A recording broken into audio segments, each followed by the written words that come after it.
So the focus of this video is on how I'm trying to simplify my finances. Why do I want to simplify my finance? Why is there a need to simplify my finances?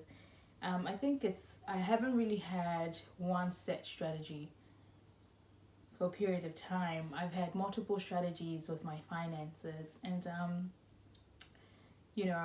I've had some thoughts about, making next year, 2022, debt-free, 2022 into doing 2023. It's not that I have huge amounts of debt. I've got a student loan, which is interest-free in New Zealand right now. But this thought, I feel like it's still a burden to me because, you can't stay out of the country for more than 6 months unless it becomes interest-bearing. Even though interest is really low, it's like, I think it's 3%. It still makes me a bit uncomfortable. So why do I want to simplify my finances? That's why. And I want to share this picture, Dave Ramsey's baby steps, and there's 7 steps to it. So step 1 of saving 1,000, like, child, we've been there, done that. I can't remember the last time 1,000 was all I had in my savings. Maybe when I was 18. But the next step of just pouring all your effort and energy into your debt. My student loan debt is around about $28,000 New Zealand dollars right now.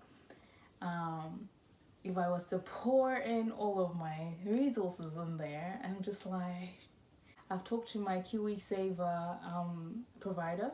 Yes, I asked him a question about student loan debt, and he's advised me. He said, like, I'll put the video in here.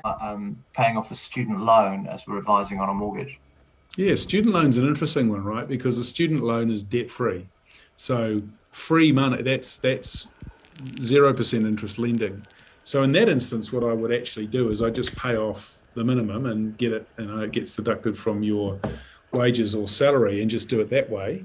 And then if the rules ever change, it becomes interest-bearing debt, then you want to pay it off as fast as possible. So I feel like he's a businessman, and he was coming from a businessman's perspective. And I talked to my landlord. I have huge respect for my landlord. We have great conversations. And, he also talked to me about how he, right after university, he worked 2 jobs to pay off his student loan. And now, he's got like 2 properties, and he's got so many cars and blah, blah, blah. So I'm just thinking for myself. So because I'm not a business and I'm an individual, so this debt is actually sitting on my shoulder. I'm really tempted to, use all the savings that I have right now. I don't know why. I've always been obsessed with saving. I think it's my dad. My dad is a saver. And I guess I just never want to struggle. I never want to struggle if I can help it. If I'm struggling, then I'm struggling, right? But if I can help the situation, sister girl, I don't want to struggle. And so having savings, watching your money grow kind of makes you feel like, alright, cool, that's good, it's good, it's fine. To go down to $1,000 to my name. I don't know.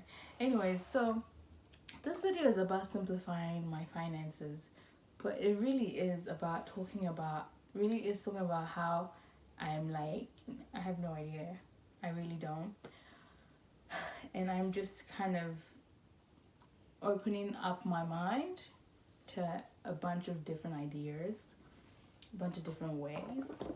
And in New Zealand, summer is coming, so I'm like, man, why don't I just pick up some extra work, do some hospo gigs here and there, increase my income, and just whatever I get from my second income, I can just put that completely into my debt.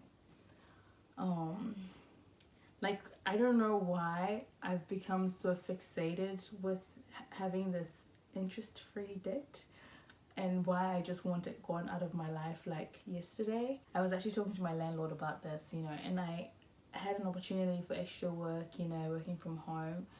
But working from home already with my main job because of the lockdown, I feel like I should do something active. Otherwise, your girl's gonna put on more weight. So I want to do something active, go back to interacting with people. I used to be really good with people. I mean, it's not that I'm bad with people now. I just don't like them. I think it will be a refreshing change, you know, but not like a fixed thing, like something casual. The goal is debt-free 2022 or 23, depending on if I'm brave enough to put my savings into the debt. But that's what's going on with me financially. What are people my age doing with their finances? Like, what's going on out there, you know? I know a lot of people are into like investing, which is great, but investing while you have debt, like, how do you feel? Do you feel okay? Anyways, catch me in my next video.